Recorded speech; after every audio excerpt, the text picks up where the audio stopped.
in en kha na van ho mai mai o iti mai theya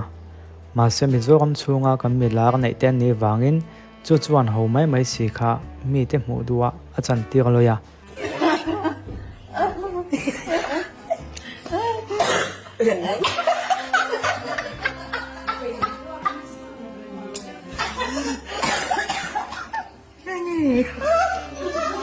ama sabeka chuan engtin nge mi ten an comment i khacha kem an comment dan hi hlom lian deuh deuh pahnia then tai la pakhat na chu achiang sa avan moi to lo avan chuti khati to em o fa nei to ania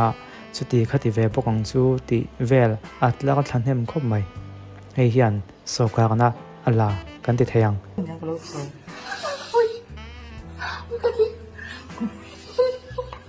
apan hina chuan midang hi an roi ni lo mo an va beng ching ve midang mit mei an veng lo em maya milak ni wang maya ti te po a om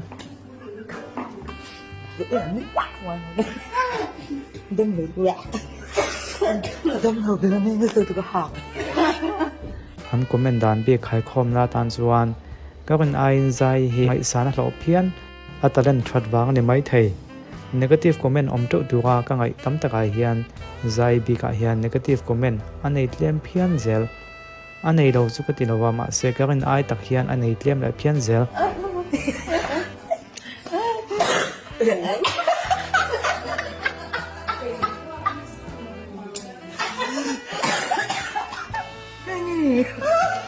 zai thiam ve si han zai thiam lo an tiang dewin zai thiam a chuan a zai thiam ti tu an tam zok wang te po aniang thupui dang le chuan thian zo ho hi chuan thil moi le moi lo hi ram ria kham tak tak thei lo kan nel po le kan ho zo le moti mai tu ani ma se thian zo ho in ka chawa thleng tur hi oma thian zo ho chawin an khriat tur thil te hi a om ve a an ma ni kan soi chan ni chuang lovin tunlai kan khovel engkim kan status a engkim kan story zel to na khovel a chuan thian zo ho khriat lai chawa thleng